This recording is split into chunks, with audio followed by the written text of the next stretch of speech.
Suku Betawi, penghuni Jakarta, menjadi kelompok masyarakat yang budayanya banyak dipengaruhi bangsa asing. Mulai dari bangsa Cina, Arab, sampai Eropa. Jadi nggak main-main, budaya Betawi sebenarnya sangat kaya dan mendunia. Pengaruh budaya Eropa yang dibawa Portugis membuat kesenian Betawi memiliki keunikan tersendiri, contohnya pada seni Tanjidor. Di mana kekhasan musik Eropa dengan jelas terlihat pada penggunaan alat musik modern. Kadang kalau masih ada acara, tetangga kan banyak orang Betawi nih. Kadang suka ada, kalau lagi ada event-event apa gitu, misalnya ada orang kawinan apa, pasti ada tanjidornya. Yang menariknya kan emang dia kan misalnya udah jarang ditemuin, udah gitu kan emang kayak unik gitu. Kalau musik-musik soka kan banyak kayak pada berisik-berisik. Kalaupun itu berisik, cuma ada seni sendirinya gitu maksudnya.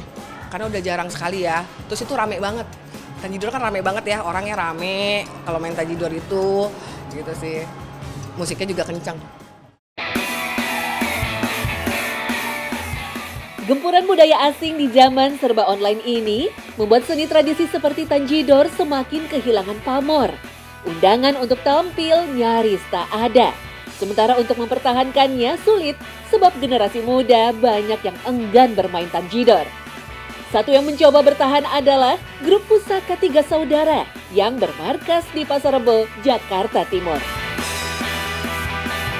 Saya mikir, terus ya juga sih kalau bukan kita siapa lagi dong. Nah, maka saya tertarik tuh buat ngikut. Tapi nggak langsung main alat-alat yang gede. Ya pertama mah ya gotong-gotong, nah bantu-bantu bawa dah.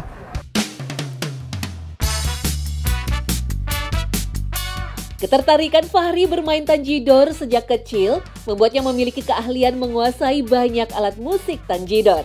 Apalagi dengan dukungan sang kakek yang telah menggeluti kesenian Tanjidor puluhan tahun. Fahri tentu saja merasa bangga meski banyak teman-teman seusianya yang menganggapnya aneh. Tanjidor dia anggap jadul, gak keren, dan gak kekinian. Tanjidor bahkan disebut musik orang tua.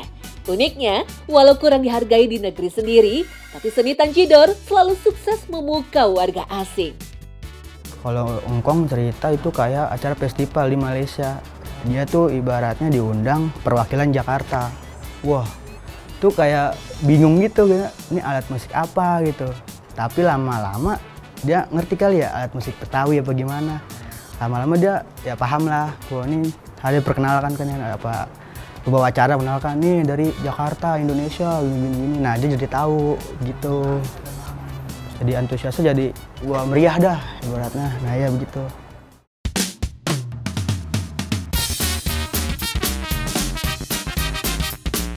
Grup Tanjidor Pusaka Tiga Saudara sudah malang melintang di dunia pertunjukan selama 4 generasi. Para personilnya berasal dari satu keluarga, dikomandoi Engkong Ipong, Naih, dan Maah yang menjadi senior. Jauh sebelum didirikannya Tanjidor Pusaka Tiga Saudara, kakek Engkong Ipong yang bernama Haji Risin sudah bermain Tanjidor di tahun 1920. Keahlian bermusik Tanjidor lalu diajarkan secara turun-temurun. Ini dari Engkong asal lagi tahu dari turun-menurun ini. Udah berapa keturunan ini, ribuan turunan ini mak. Dari asal-asal mah alat-alat dari Portugis. Punya Portugis kan kalau Tanjidor mah.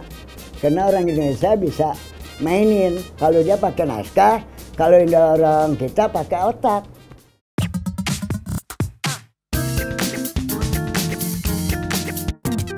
Berbagai jenis alat musik Tanjidor grup Pusaka Tiga Saudara selalu dirawat dengan baik.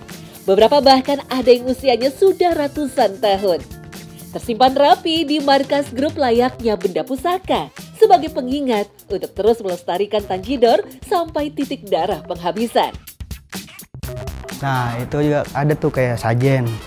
Ada itu kalau di panggung. Kan kita kalau acara panggung tuh ada ritualnya juga. Lah ini kan dari ibaratnya alat-alat musik lama, pasti keruhun-keruhun dulu lah. Nah, ritualnya juga ada, sajen, kopi pahit, macam-macam gitu lah. Leluhur udah yang duluan, dia ngerasain juga. Ibaratnya kita yang menghormatin lah. Pernah kan waktu itu kita manggung, lupa tuh. Ya udah kagak bunyi, apa zona mati, apa ada kendala lah ibaratnya. Begitu. Makanya kita percaya nggak percaya lah ya. Nah kayak gitu dah maksudnya begitu.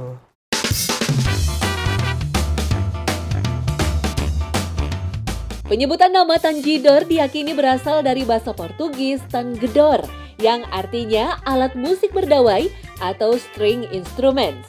Sampai sekarang, tangedor masih digunakan di Portugal ketika mengikuti pawai-pawai keagamaan seperti Pesta Santo Gregorius. Tanjidor masuk ke Indonesia sekitar abad ke-18. Sengaja dimainkan untuk hiburan tuan tanah atau mengarak pengantin bangsa Eropa di Batavia.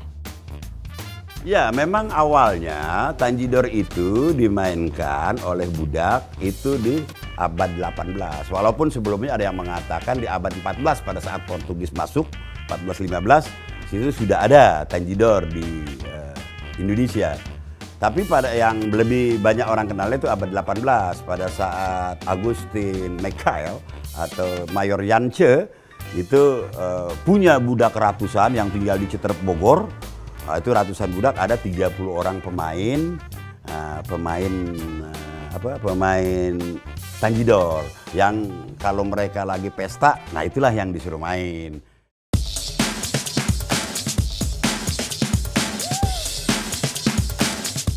Ketika perbudakan dihapuskan tahun 1860, mereka yang memiliki keahlian bermain musik lalu membentuk perkumpulan Tanjidor. Gaya bermain musiknya tak banyak berubah. Awalnya mereka membawakan lagu-lagu Belanda, kemudian membuat lagu sendiri dalam bahasa Betawi. Grup-grup Tanjidor ini kemudian menjadi semakin banyak, tersebar di Jakarta, Depok, dan Bekasi.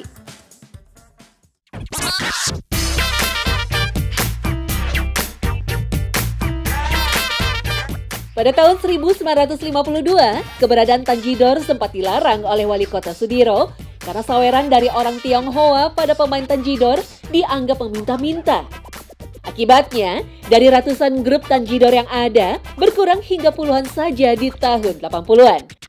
Ironisnya lagi, di tengah teriak nyaring Pemprov DKI yang ingin menjadikan Betawi sebagai identitas kultural Jakarta, seniman Tanjidor justru kesulitan untuk bertahan. Saat ini Tanjidor nggak terrevolusi oleh zaman, malah mulai ada beberapa orang seperti Sanggar Tiga Saudara di Jakarta Timur itu mulai membuat anak-anak muda mulai suka gitu. Ya karena itu kan alat Tanjidor itu bisa digabung dengan alat musik band, bisa digabung dengan alat musik Melayu dan sebagainya. Jadi bisa bawa lagu apa aja. Nah, jadi kalau sampai saat ini memang kalau acara-acaranya, kalau untuk Tanjidor itu di acara hajatan, acara sunatan, acara hari-hari besar di Indonesia. Jadi masih ada laku juga gitu, masih aktif juga. Ya kalau mereka mau merangkul milenial itu otomatis kalau ngelatih itu kan alatnya mesti ada. Sedangkan mereka punya alat cuma satu. Maksudnya satu grup itu cuma satu, nggak ada cadangannya. Mereka bisa aja dengan variasi-variasi dengan musik yang baru atau musik-musik K-pop umpamanya digabung dengan Tanjidor kan bisa juga. Jadi bisa aja kalau itu. Ya ada Jipeng, Tanji topeng. Jadi macam-macam. Ada topeng terus pakai Tanji, ada juga. Jadi bisa dari kemana aja tuh Tanjidor. Tinggal tambah umpamanya piano dan sebagainya.